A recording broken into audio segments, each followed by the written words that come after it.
Recording in progress. बेटा dividend decisions में सबसे पहले हम बात करेंगे बेटा टाइप्स ऑफ डिविडेंड पॉलिसीज।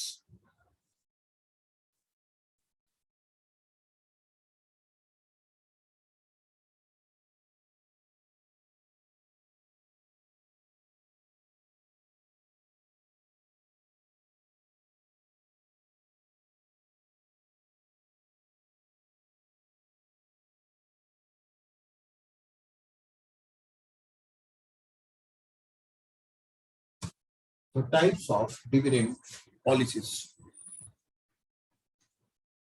सबसे पहली पॉलिसी बेटा आप लिखोगे constant dividend policy. Constant dividend policy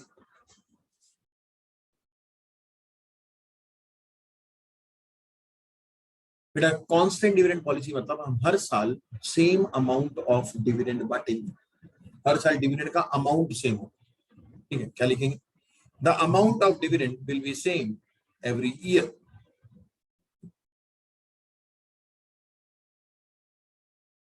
the amount of dividend will be same every year. Second policy लिखेंगे constant dividend pay out policy. Constant dividend pay out policy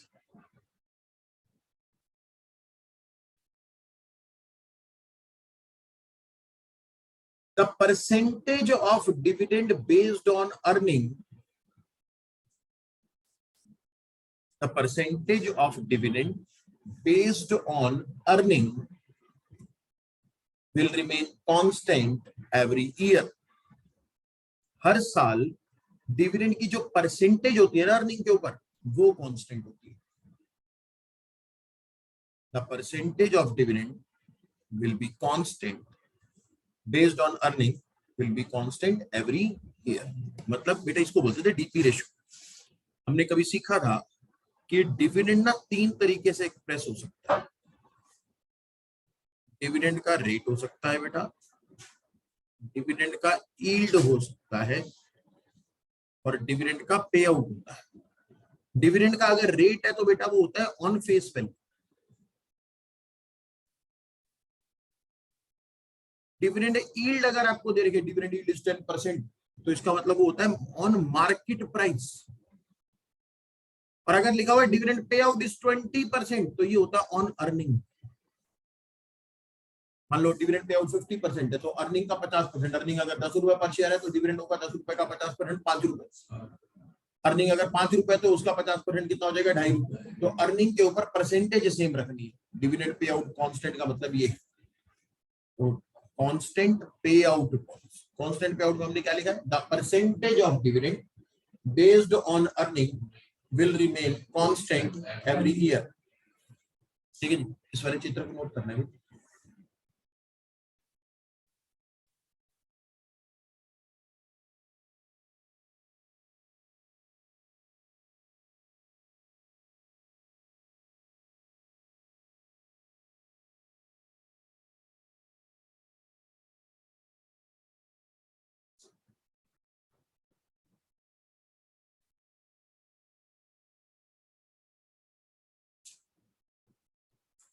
third policy लिखेंगे बेटा, third increasing dividend policy. Increasing dividend policy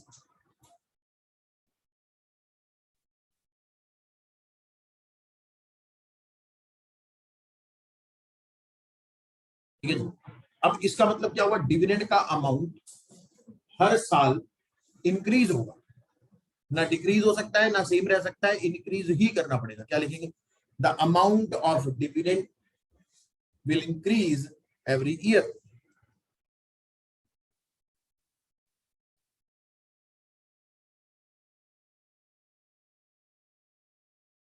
The amount of dividend will increase every year।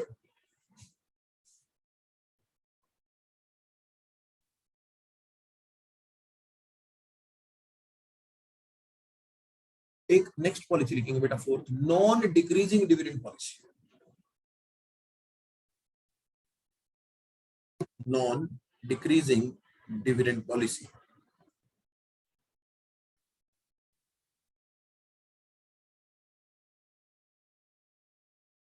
इसमें क्या होगा, या same रहेगा या तो बढ़ेगा, घट नहीं सकता। नॉन डिक्रीजिंग, इंक्रीजिंग में क्या था, सिर्फ बढ़ सकता था, सेम नहीं रह सकता। देखो, द अमाउंट ऑफ डिविडेंड में increase or remain constant, the amount of dividend may increase or remain constant but cannot decrease,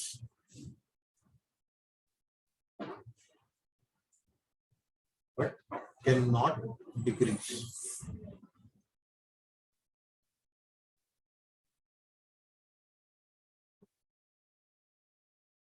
last policy लिखेंगे बेटा, residual dividend policy. Residual dividend policy, इसका मतलब क्या होगा, अगर कुछ पैसा बचेगा, कब, इन्वेस्टमेंट के बाद, रेजिडुअल अगर बचेगा इन्वेस्टमेंट्स के बाद, आपने कमाया लेकिन आपने बांटना नहीं है। सबसे पहले आपने कमाने के बाद क्या करना है, पहले इन्वेस्टमेंट करनी है, और अगर इन्वेस्टमेंट पूरी हो जाती है सर, उसके बाद पैसा सरप्लस बच जाता है, तो हम डिविडेंड बांट सकते हैं। तो इसमें डिविडेंड हमारा पहला डिसीजन नहीं होता, हमारा पहला डिसीजन होता है इन्वेस्टमेंट, कि पैसा जो कमाया उसको क्या करना है, इन्वेस्ट करना है। लिखो,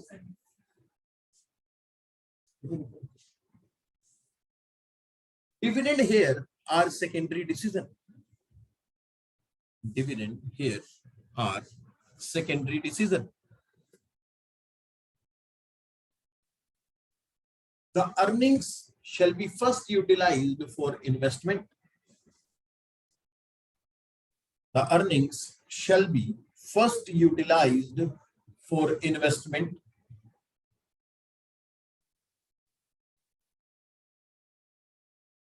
and any sum remaining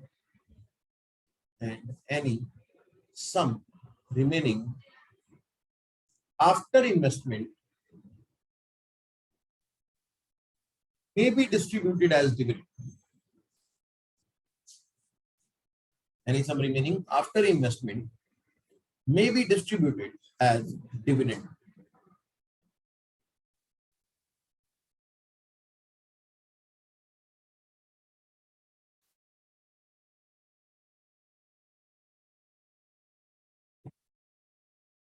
अब 5 पॉलिसी हमने लिखी, लेकिन बेटा हमने इस चैप्टर के अंदर पॉलिसीज के बारे में बात नहीं करनी। हमने ये देखना है कि आपने जो भी डिविडेंड डिसाइड किया है, कम बांटोगे या ज्यादा बांटोगे या नहीं बांटोगे, उसका आपके शेयर के प्राइस पर क्या प्रभाव पड़ता है, आपकी बिजनेस की वैल्यू पर क्या प्रभाव पड़ता है। समझ मेरी बात। तो बेटा हमने पॉलिसी डिसाइड नहीं करनी, हमने पॉलिसी की वजह से या फिर कंपनी के डिविडेंड डिसीजन की वजह से उसके शेयर प्राइस पर क्या प्रभाव पड़ता है, उसकी वैल्यू पर क्या प्रभाव पड़ता है, वो ढूंढना। ठीक, तो हम इस चैप्टर में बेटा वैल्यूएशन करेंगे।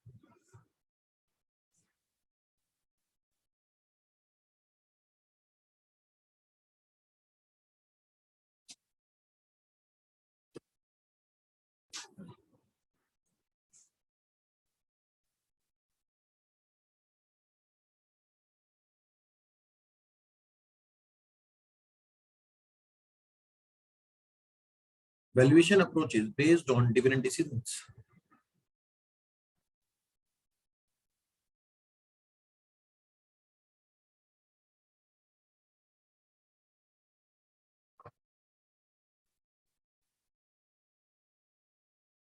तो बेटा हमारे पास जो अप्रोचेज हैं, हम उसको 2 हिस्सों में बांटते हैं।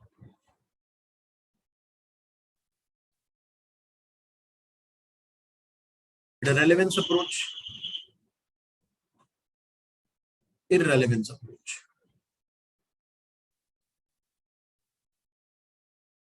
Relevance and इररेलेवेंस।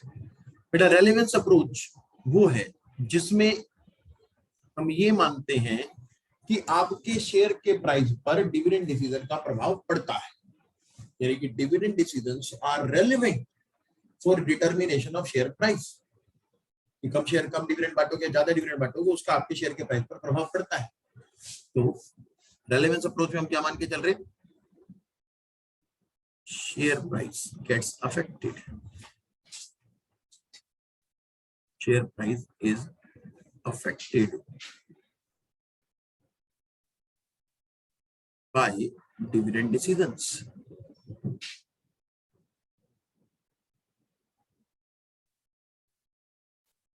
Share price is affected by dividend decisions. लेकिन irrelevance approach वाले अलग बात बोल रहे हैं। वो कहते हैं शेयर के प्राइस का आपके बिजनेस की वैल्यू पर कोई प्रभाव नहीं पड़ता। शेयर प्राइस का आपके डिविडेंड डिसीजन का आपके बिजनेस की वैल्यू पर कोई प्रभाव नहीं पड़ता।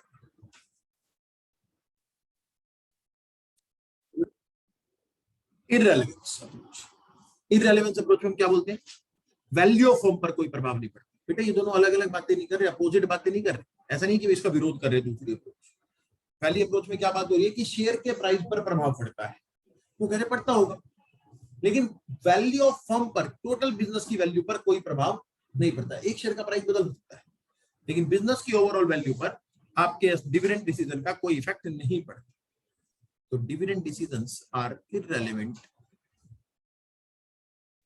अप्रोच इररेलेवेंट नहीं है, वो कह रहे हैं डिविडेंड डिसीजन इररेलेवेंट है।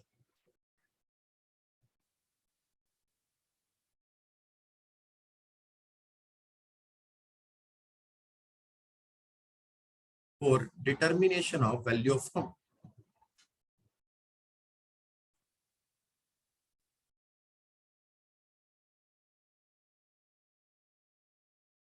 यानी कि value of firm do not get affected by dividend decisions. आप डिविडेंड का डिसीजन हाँ मिलो ना मिलो, कम बांटो ज्यादा बांटो, उससे आपके बिजनेस की ओवरऑल वैल्यू पर कोई प्रभाव नहीं पड़ता। ऐसा यहाँ पर बोल रहे हैं इररेलेवेंस अप्रोच। रेलेवेंस अप्रोच में बेटा हमारे पास है वॉल्टर मॉडल,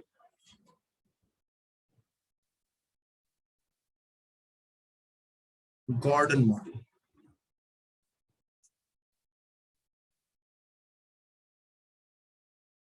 ठीक है, मॉडल तो वैसे बेटा ग्राहम एंड डॉट भी है, लेकिन इसके सवाल नहीं है हमारे पास, तो हमारे सिलेबस में नहीं। ग्राहम एंड डॉट अगर देखेंगे मटेरियल में मिला तो हम इसको डिस्कस करेंगे। Graham and Dodd. Irrelevance approach में बेटा हमारे पास मॉडल है, ये हम पहले भी अपने कैपिटल स्ट्रक्चर के अंदर इनका नाम सुन चुके हैं, एमएम मॉडल। याद है कैपिटल स्ट्रक्चर में हम करते थे बेटा Modigliani and Miller approach, NI approach थी, एनओआई अप्रोच थी, एमएम अप्रोच थी, MM1 MM2 with tax without tax. वहां पर भी यही बोलते थे कि अगर आपके कैपिटल स्ट्रक्चर का ना वैल्यू पर कोई प्रभाव नहीं पड़ता है। एनआई अप्रोच बोलते थे कैपिटल स्ट्रक्चर का वैल्यू पर प्रभाव पड़ता है, बोलते ना आपकी value of levered firm unlevered firm बराबर होती थी, क्योंकि ईबीआईटी सेम होता था, केओ भी सेम होता था, ईबीआईटी अपॉन केओ करके वैल्यू निकालते थे, वैल्यू पर भी कोई प्रभाव नहीं आता था। वहां पर भी इनकी अप्रोच इररेलेवेंस अप्रोच थी। चलो सबसे पहले बेटा हम डिस्कस करेंगे वॉल्टर मॉडल, जो कि रेलेवेंस अप्रोच का पार्ट है। बहुत आसान मॉडल है।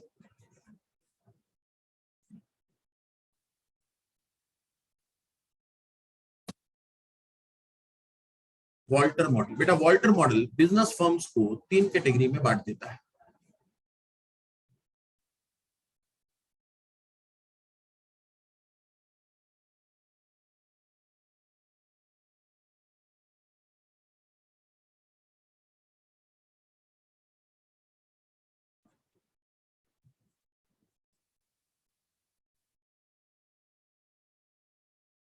Growth firm, constant firm and declining firm.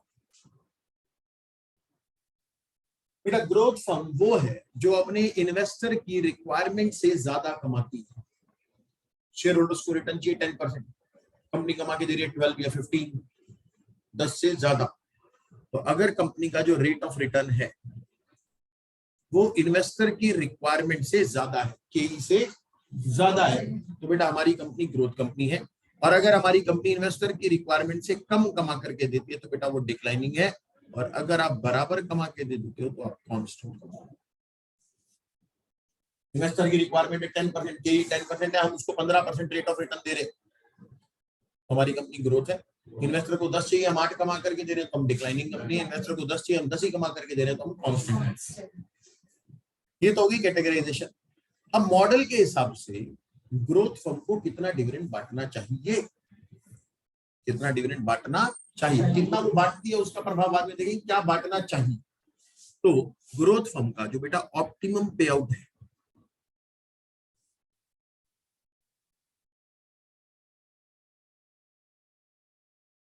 Growth firm का जो ऑप्टिमम पे आउट मतलब अर्निंग के ऊपर कितने परसेंट बांटना है। तो जितना आपने कमाया उसका आपको पता है कितना बांटना है।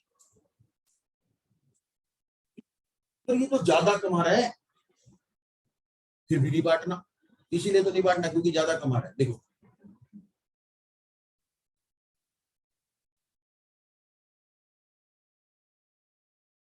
एक इन्वेस्टर, ये कंपनी, इन्वेस्टर ने अपने पैसे कहां पे लगा रखे, कंपनी में। कंपनी के कोई हाथ पैर मुंह है क्या, कंपनी को पैसे वैसे खर्च कर देगी। तो कंपनी के पास पैसा आया जरूर है, कंपनी ने इन्वेस्टमेंट कर दी, इन्वेस्टमेंट कंपनी के नाम से हो रही है, बस कंपनी सिर्फ एक व्हीकल है। लेकिन कंपनी की बैलेंस शीट में लाइबिलिटी में शेयर होल्डर ही होते हैं कि कंपनी ने वो पैसे किसके लिए रखे, शेयर होल्डर के। कल को कंपनी जो प्रॉफिट कमाएगी उसका मालिक भी कौन होता है, share holder. Reserve and surplus के मालिक भी कौन है, शेयर होल्डर। कंपनी ने इस बार प्रॉफिट कमाया, इन्वेस्टर देख रहा है क्या ये पैसा कंपनी में पड़ा रहने दो, क्योंकि ये डिसीजन भी तो इन्वेस्टर नहीं करना है, डिविडेंड बांटना है कि नहीं बांटना, कम बांटना है ज्यादा बांटना है, शेयर होल्डर ही तो डिसाइड करते हैं एजीएम में। फाइनल डिविडेंड तो वही बताते हैं, प्रपोज कौन करता है, डायरेक्टर, और डायरेक्टर भी किसके इशारों पे डांस करते हैं, शेयर होल्डर। बात क्लास में बोल रहे डांस करते हैं, ऐसा मत बोलना, डायरेक्टर डांस करते हैं, ठीक है। तो डायरेक्टर भी किसके कहने पे चलते हैं, शेयर होल्डर्स के कहने पे चलते हैं। तो अब कंपनी ने बेटा डिविडेंड बांटना है, डिसाइड फाइनली कौन करता है, शेयर होल्डर डिसाइड करता है कि डिविडेंड कम बांटना है, ज्यादा बांटना है, नहीं बांटना है, शेयर होल्डर ने डिसाइड करना है, ठीक है। शेयर होल्डर क्या सोच के डिसाइड करेगा कि आप अपना पैसा, जैसे इसने अपनी ओरिजिनल कैपिटल यहाँ पे रखी हुई है कंपनी के पास, तो क्या ये ऐसा नहीं कर सकता कि मेरा पैसा कोई बात नहीं कंपनी के पास पड़ा रहेगा, कोई दिक्कत थोड़ी है। और कंपनी अपना पैसा, कंपनी क्या बोल सकती है, इन्वेस्टर को आप ले जाओ, इन्वेस्टर वहां से पैसा लेके भी जा सकता है। तो अल्टीमेटली डिसीजन किसका, इन्वेस्टर का, कि उसको पैसा अपना जो कंपनी ने इन्वेस्टर के लिए कमाया है, कंपनी के प्रॉफिट एंड लॉस अकाउंट में नजर आ रहा है इस साल हमने इतना प्रॉफिट कमाया, क्या वो पैसा कंपनी के पास छोड़े या अपने पास ले। बेटा ये बात किस बात पे डिपेंड करती है कि दोनों के पास अपॉर्चुनिटीज क्या है। कंपनी मान लो अगर अपनी इन्वेस्टमेंट पे 15% कमाती है और इन्वेस्टर कंपनी को बोलता है जी 10 ही कमा के दो, तो पहली बात तो इन्वेस्टर 10 क्यों मांग रहा है कंपनी से। मान लो तुम लोग इन्वेस्टर, तुम लोग कंपनी में पैसे लगा रहे हो, मेरी कंपनी बोलते सर ये पकड़ो पैसे, हमको चाहिए 10% की रिटर्न, और मैं तुम्हारे को कमा के दिखाता हूँ, ये देखो तुम्हारे पैसे में 15% कमाए, तुमको कितना चाहिए था, 10। पहला सवाल तो ये कि तुमने डिसाइड कैसे किया कि तुमको 10 चाहिए, तुमने 15 क्यों नहीं मांगे। सर हम देखेंगे पहले पूरी इंडस्ट्री, पूरी मार्केट में क्या चल रहा है, अगर पूरी मार्केट पूरी इंडस्ट्री 10% ही एवरेज रिटर्न देती है तो हम 15 कैसे मांगे। अब नॉर्मल रिटर्न तो तुम भी नहीं मांग सकते, तो तुमको चाहिए नॉर्मल रिटर्न, तुमने बोला था 10% कमा देना, इंडस्ट्री 10 कमा रही है, आप भी 10 कमाओ, लेकिन मैंने कितने कमा दिए, 15। अब मेरे हाथ में तुम्हारा पैसा पड़ा है जिस पर मैं तुम्हारे को दिखा रहा हूं, देखो मैं कितने परसेंट कमा सकता हूँ, 15%, और यही वाला पैसा मैं तुम्हारे हाथ में रख दूं तो तुम कितना कमा सकते हो, तुम तो 10 ही कमा सकते हो। तुम्हारे पैसों के ऊपर मैंने कुछ कमा लिया, ये इनकम पड़ी है, अगर ये इनकम मेरे पास रही तो मैं इसके ऊपर भी कितने कमाऊंगा, और ये इनकम अगर मैं तुम्हारे को दे दूं तो तुम इसके ऊपर कितने कमाओगे। पैसा किसके हाथ में ज्यादा अच्छा लग रहा है, तो तुमको ये पैसा दे दूं, कंपनी कह रही है ले लो ले लो, तुम क्या बोलोगे, रखो रखो अपने पास रखो, कोई बात नहीं बाद में देखेंगे। बात समझ में आ रही। तो ये डिसीजन किस बात पे चलता है कि भैया दोनों के पास अपॉर्चुनिटीज कैसी अवेलेबल है। कंपनी के पास अपॉर्चुनिटीज अवेलेबल है जो 15% कमा सकते हैं, इन्वेस्टर के पास पर्सनली वो अपॉर्चुनिटी अवेलेबल नहीं है, तो इन्वेस्टर के हाथ में वो पैसा जाते ही मिट्टी हो जाएगा, कंपनी के हाथ में वो पैसा सोना है, कंपनी उसको 15% से बढ़ा सकती है, तुम उसको सिर्फ 10% से बढ़ा सकते हो। कंपनी ने पैसे कमा दी, कंपनी ने तुम्हारे को प्रॉफिट दिखा, देखो प्रॉफिट चाहिए, तुम क्या बोलोगे, नहीं, क्योंकि हमारे हाथ में आते हम कितने कमा सकते हैं उसके ऊपर सिर्फ 10, आपके पास पड़े रहेंगे आप कितना कमाओगे, इसीलिए वो कहते कुछ मत बात। क्योंकि अगर मैंने तुम्हारी इच्छा के विरुद्ध काम किया तो उससे तुम्हारी वेल्थ तो घटेगी। जो पैसा तुम्हारा इस तरफ पड़ा हुआ है कंपनी के हाथ में तो 15% से बढ़ता है, तुम्हारे हाथ में आ जाएगा तो कितने परसेंट से बढ़ेगा, 10% से। तुमको अच्छा लगेगा सर, उससे तुम्हारा नुकसान, और कंपनी के डिसीजन से अगर तुम्हारा नुकसान होता होगा, तुम्हारी वेल्थ घटती होगी तो शेयर का प्राइस भी कम होगा।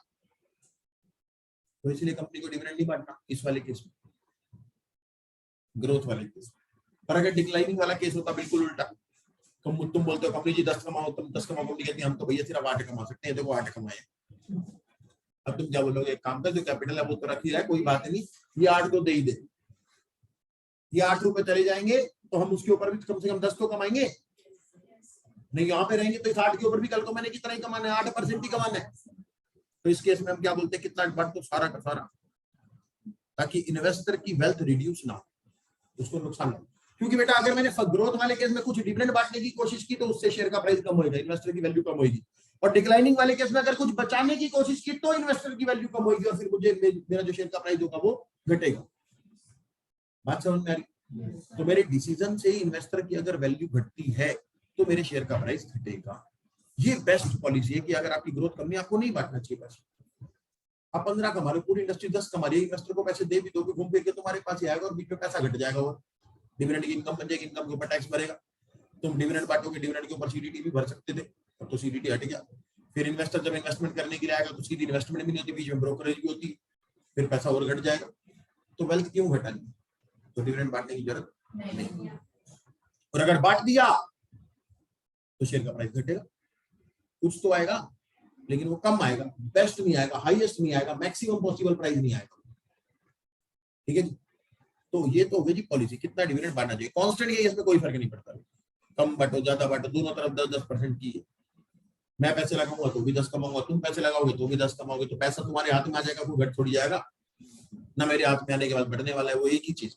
तो चाहे 0 से लेकर 100 के बीच में कुछ भी डिविडेंड बांटो, आपके शेयर के प्राइस पर कोई प्रभाव नहीं पड़ेगा। ये तो हो गया जी क्या करना चाहिए। मान लो जो भी करा, डिविडेंड कम बांटा है, ज्यादा बांटा, 1 रुपया बांटा, 5 रुपये बांटा, उस डिविडेंड का शेयर के ऊपर क्या प्रभाव पड़ा, प्राइस क्या आया। अगर 1 रुपए का डिविडेंड बांटते तो क्या प्राइस आएगा, 5 रुपए का डिविडेंड बांटते तो क्या प्राइस आएगा। तो प्राइस कैसे मिलेगा, क्योंकि हमने तो बेटा ये जो अप्रोचेज हम डिस्कस कर रहे हैं तो वैल्यूएशन के अप्रोचेज है ना, हमको तो वैल्यू ढूंढनी है।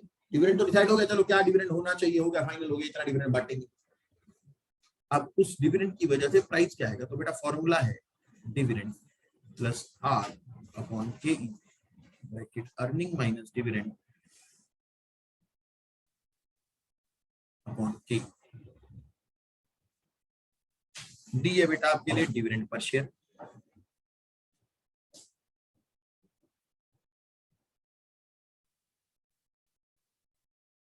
ई है अर्निंग पर शेयर,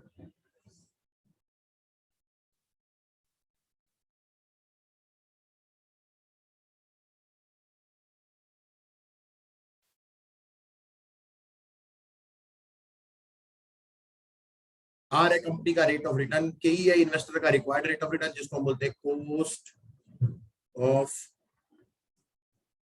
इक्विटी।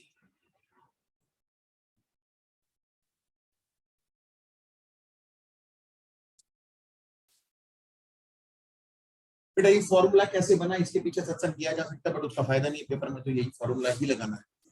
ठीक है, हालांकि मैं एक्सप्लेन कर देता हूँ कि कोई भी फॉर्मूला हम जब वैल्यूएशन का सीखते हैं, कोई भी फॉर्मूला जो वैल्यू निकालने के काम आता है, वो फॉर्मूला सिर्फ एक ही तरीके से बना हुआ है, प्रेजेंट वैल्यू। मैं किसी भी सिक्योरिटी के लिए ज्यादा से ज्यादा आज की डेट में कितना पैसा दे सकता हूँ, जितना पैसा वो सिक्योरिटी मुझे वापस कर सकती है प्रेजेंट वैल्यू टर्म्स में। जैसे मैंने आज की डेट में किसी शेयर को खरीदना है, मैंने देखा ये शेयर ना 10 साल तक चलेगा, प्रेफरेंस शेयर, 10 साल बाद रिडीम हो जाएगा, 10 साल तक मुझे इतना इतना डिविडेंड मिलेगा, बाद में ये रिडेम्पशन वैल्यू मिलेगी, 10 साल के पूरे कैश फ्लो मेरे पास है।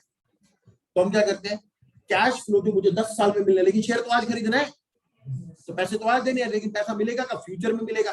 तो हम फ्यूचर वाले कैश फ्लो को उठा करके पहले प्रेजेंट वैल्यू में कन्वर्ट करते हैं जी, फ्यूचर में ये शेयर मुझे क्या क्या देने वाला है, उन सब की वैल्यू आज की डेट में क्या बनती है, क्या निकालनी पड़ती है हमारे को, फ्यूचर वैल्यू से क्या निकालनी पड़ेगी, प्रेजेंट वैल्यू। जैसे हमारे पास बेटा एक फॉर्मूला होता था अमाउंट निकालने का, कंपाउंड इंटरेस्ट वाला फॉर्मूला होता था ना, amount is equal to principal bracket 1 plus r to the power n, सुना है, amount is equal to principal, उसमें अमाउंट होता है 5 साल बाद, 10 साल बाद, प्रिंसिपल होता है आज का।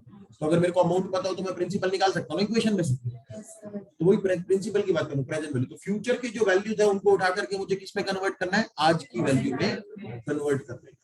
तो जितने पैसे एक शेयर से मुझे 10 साल में, 15 साल में, अनंत काल तक जो भी शेयर है, मुझे जो भी पैसा मिल सकता है उसकी वैल्यू आज की डेट में कन्वर्ट कर लो, जितने पैसे आज की डेट में आ रहे हैं, इससे ज्यादा पैसा लगाऊंगा थोड़ी, जितने पैसे कहीं से मिलने वाले हैं उससे ज्यादा पैसे इन्वेस्ट कर दोगे। एक शेयर आती, मुझे एक इन्वेस्टर आता है, इन्वेस्टमेंट आती है मेरे पास, मुझे ना जाना था 5 साल बाद 5 लाख मिलेंगे, लेकिन आज ना 6 लाख देनी पड़ेगी। ऐसी इन्वेस्टमेंट अगर तुमको करनी है तो मैं मेरे पास कर सकते हो।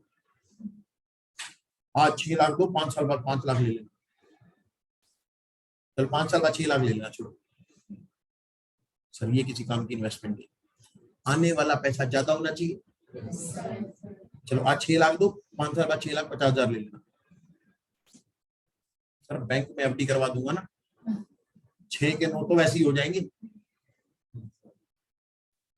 नहीं कुछ तो मिली जाएगी 5 साल में रिटर्न।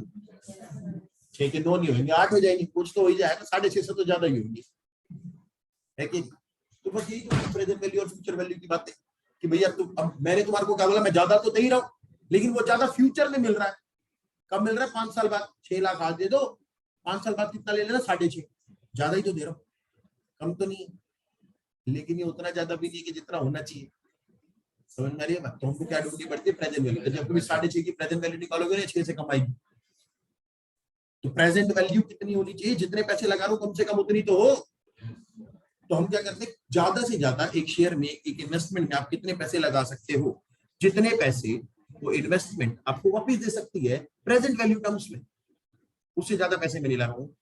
मुझे एक शेयर के पैसे नजर आ रहे हैं, 10 साल तक ये शेयर चलेगा, प्रेफरेंस शेयर है, हर साल 10-10 रुपए का डिविडेंड मिलेगा, बाद में 120 रुपए की वैल्यू भी मिलेगी, रिडेम्पशन पे 20% प्रीमियम पे रिडीम हो रहा है। मैं सारे पैसों को उठा के प्रेजेंट में कन्वर्ट करूंगा, पता चला 96 बन रहे, तो 10 साल के 10-10 रुपए, लास्ट में 120, 96 बनेगा। बन सकता है बेटा, कोई बड़ी बात नहीं। 96 रुपीज बन रहे हैं आज के लिए। तो मैं क्या इस शेयर के अंदर 100 रुपए लगा दूंगा आज के लिए? नो, क्योंकि उन सब जो पैसे मुझे मिलने वाले हैं उसकी वर्थ 96 है, मैं इससे ज्यादा पैसे नहीं लगा सकते। Fair value 96। तो ये जो हमारे पास फॉर्मूला है ये प्रेजेंट वैल्यू टर्म्स में है। प्रेजेंट वैल्यू के बारे में हम और भी ज्यादा बातें करेंगे अपने आखिरी चैप्टर जो हमारा बचा हुआ है उसके बाद। पहले रेशियोज, फंड फ्लो, उसके बाद कैपिटल बजटिंग, उसमें हम करेंगे प्रेजेंट वैल्यू वाली सारी बातें। तो ये जो जितने भी मॉडल होते हैं ये सारे के सारे प्रेजेंट वैल्यू वाले मॉडल, तो इसमें भी कैश फ्लो की प्रेजेंट वैल्यू ही है। बात समझ में आ रही? लगाना लेकिन ये फॉर्मूला है, आसान रखते हैं, सिंपल रखते हैं चीज को, सवाल देखेंगे सीधे।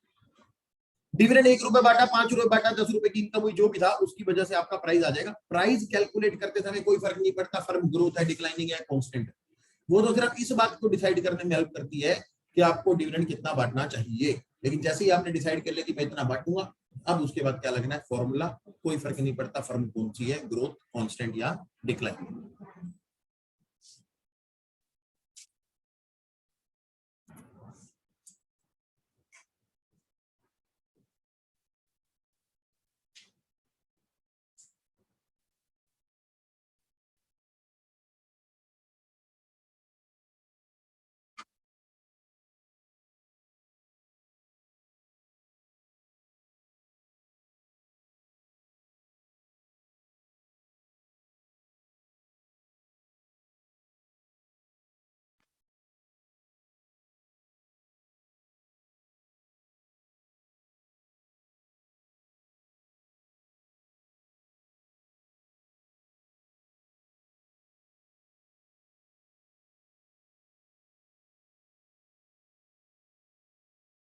डिविडेंड पॉलिसी का पहला सवाल,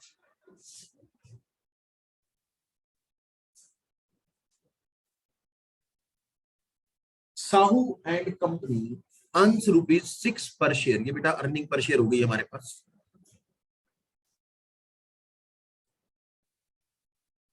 हैविंग कैपिटलाइजेशन रेट ऑफ 10%। बेटा ये तो हो गया अर्निंग पर शेयर 6 रुपए, ये हो गया कैपिटलाइजेशन यानी कि केई, शेयर होल्डर्स का रिक्वायर्ड रेट ऑफ रिटर्न। ये आर नहीं है बेटा,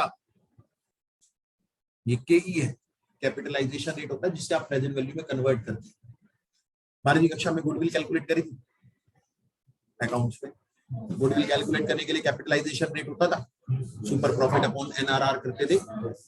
ये वही वाला एनआरआर है, कैपिटलाइजेशन रेट, रिक्वायर्ड रेट बोलते हैं इसको, शेयर होल्डर्स का रिक्वायर्ड रेट। उसका एनआरआर का मतलब यही तो होता था, नॉर्मल रेट ऑफ रिटर्न, कितना रिटर्न चाहिए उसके हिसाब से वैल्यूएशन होती है। ये शेयर होल्डर्स का रेट है, कंपनी का रेट नहीं। आगे क्या लिखा हुआ है? And has a rate of return on investment at the rate of 20%। ये आर है। जो रेट कंपनी कमाती है कि हम इन्वेस्टमेंट पर 20% कमाते हैं। कंपनी ग्रोथ है, डिक्लाइनिंग है या कांस्टेंट है, पहले तो ये बताओ।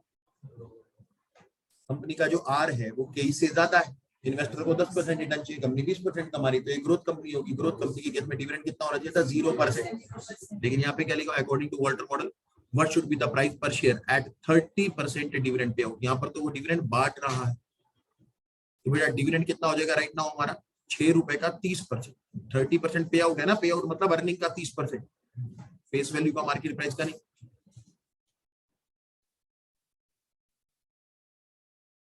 तो अगर मैं आपसे बेटा प्राइस पूछूं तो फॉर्मूला था डिविडेंड प्लस आर अपॉन के E bracket earning minus dividend upon के। चलो जरा कैलकुलेटर और वैल्यू बताएं।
ये बेटा वो प्राइस है जो 30% डिविडेंड पे आया है। अगर आप 30% पे आउट रेशियो रखते हो तब ये प्राइस आता है। लेकिन क्या ये प्राइस, ये जो डिविडेंड है ये ऑप्टिमम है? पूछ रहा है आगे, is this the optimum of पे out ratio as per Walter model? क्या ये ऑप्टिमम पे आउट रेशियो है? बेटा कंपनी कौन सी है? ये ग्रोथ। ग्रोथ कंपनी के लिए ऑप्टिमम पे आउट रेशियो कितनी थी? 0। लेकिन हमने तो 30% बांटा, यानी कि जितना होना चाहिए था उसने डिविडेंड बांट दिया, उसको वॉयलेट किया। बेटा इसकी वजह से वेल्थ घटती है, यानी कि शेयर का प्राइस कम आएगा। और अगर आप ऑप्टिमम पे आउट रेशियो फॉलो करते तो क्या होता? ऑप्टिमम पे आउट रेशियो के हिसाब से डिविडेंड होता बेटा 0। तो हमारा उस केस में प्राइस पता है कितना होता? Price is equal to dividend 0 plus R upon K bracket earning minus dividend upon के।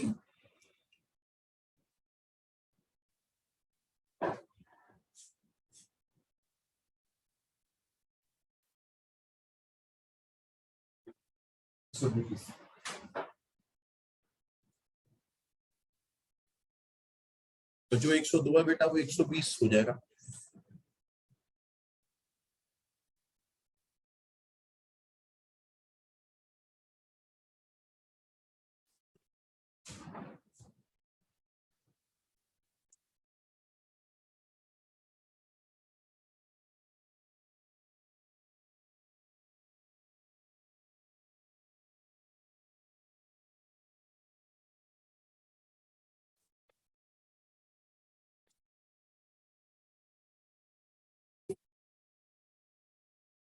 बेटा अभी तो 102 है, लेकिन वैसे फिर प्राइस हमारा कितना होता है? 120।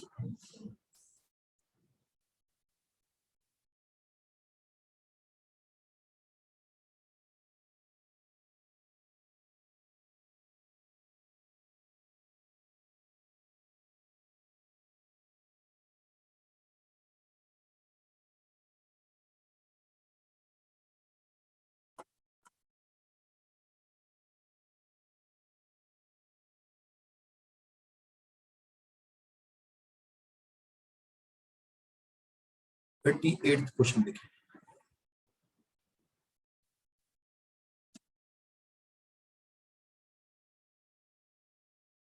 बेटा यहाँ पर हमारे पास सारी चीजें अवेलेबल थी, हमने प्राइस का फॉर्मूला निकाल लगाया और प्राइस बता दिया। अगर प्राइस क्वेश्चन बता देता तो हम बैलेंसिंग फिगर कोई और चीज भी निकाल सकते। जैसे अगर मान लो मेरे पास आर नहीं होता, प्राइस होता, तो फिर हम आर निकाल लेते। कोई भी चीज मिसिंग होती फॉर्मूले में वो मिल जाएगी, एक इक्वेशन से एक मिसिंग फिगर तो मिल ही सकती है।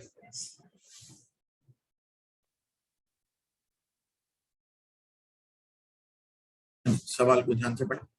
The following figures are collected from the annual report of XYZ Limited.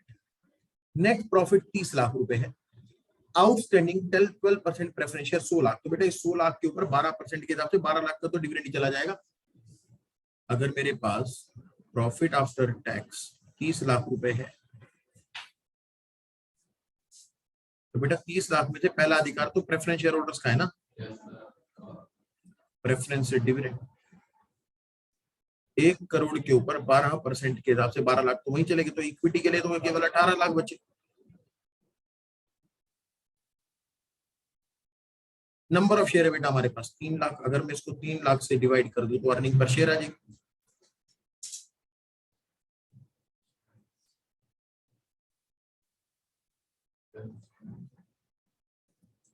Earning per share आ गया 6 रुपए। रिटर्न ऑन इन्वेस्टमेंट है बेटा 20% आर।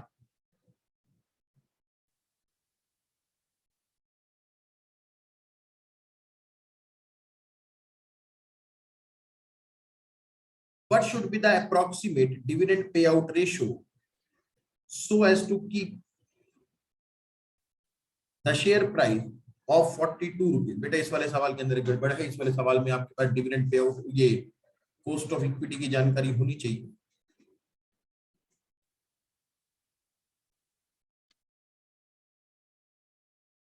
यहाँ पर इन्होंने अज्यूम कर रखा है, अज्यूम जैसा थोड़ी कुछ होगा। 16% बेटा सवाल के अंदर मार्क कर लो आप 16%, ठीक है, अज्यूम वाला सवाल नहीं आएगा पेपर। तो हम यहाँ पर लेके चल रहे हैं बेटा के ई 16% सवाल में दे रखी है, शेयर होल्डर्स का जो रिक्वायर्ड रेट ऑफ रिटर्न है वो 16% है।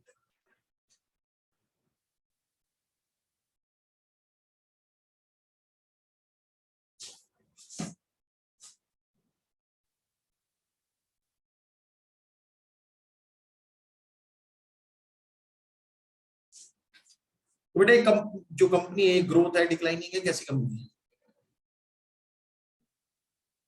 R20 KE16, तो ये कंपनी ग्रोथ है ना। वैसे तो इसको डिविडेंड नहीं बांटना चाहिए, लेकिन हम बांट ही रहे। तो वो कह रहा है जी प्राइस अगर 42 रुपीज रखना हो तो क्या डिविडेंड पे आउट रेशियो होनी चाहिए। तो डिविडेंड पे आउट रेशियो तो हम ढूंढ लेंगे, पहले हमारे को क्या ढूंढना पड़ेगा, डिविडेंड। फॉर्मूला होता है बेटा हमारे प्राइस का, price is equal to dividend plus R bracket earning minus dividend, R upon K, earning minus dividend upon K. तो मेरे पास डिविडेंड तो है ही नहीं, वो तो ढूंढना है, लेकिन प्राइस तो क्वेश्चन ने बता दिया ना 42 रखना है। आर है 20%, के है 16%, अर्निंग है जी 6 रुपए, डिविडेंड नहीं पता।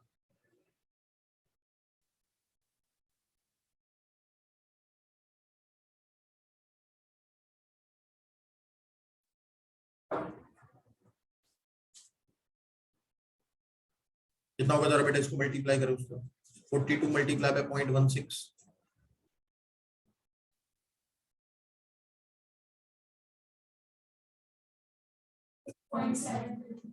मल्टीप्लाई करके 6.72 is equal to dividend plus ये हो जाएगा बेटा 1.25 मल्टीप्लाई बाय 6, ये हो जाएगा 7.5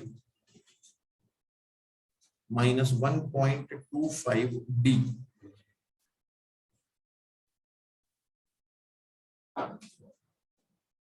तो 0.25 डी उस तरफ चला जाएगा और 7.5 में से 6.72 माइनस हो जाएगा 0.78। तो डिविडेंड इज इक्वल टू 3.12।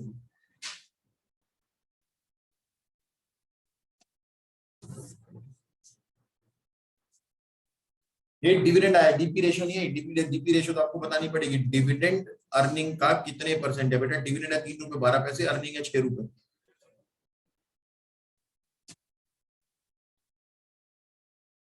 52%। 3.12 का आपको डिविडेंड बांटना पड़ेगा अगर आपको 42 रुपीज का प्राइस चाहिए तो, और इसकी जो डीपी रेशियो बनेगी अर्निंग के ऊपर वो आएगी 52%। वैल्यू नहीं आनी चाहिए।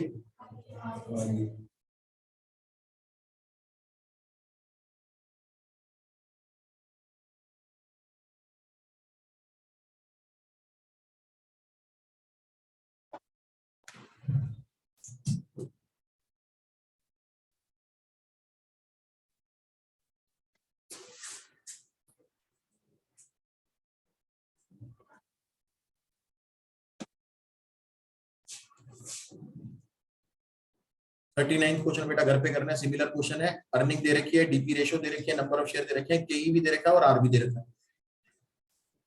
अर्निंग भी हो, डिविडेंड पे आउट रेशियो भी हो, केई भी हो, आर भी हो, तो वैसे तुम्हारे को पता चल रहा है केई 12% है और आर कितना है 15%। 39 क्वेश्चन तो ग्रोथ कंपनी होगी।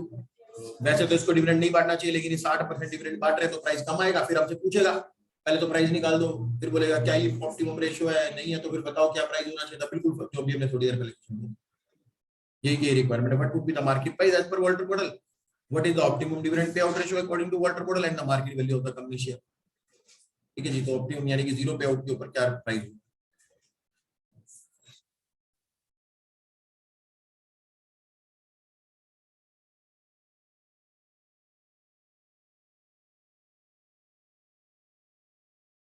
फोर्टी वन बेटा आपको घर पे करना है। 4 क्वेश्चन है बेटा वॉल्टर मॉडल के हमारे पास।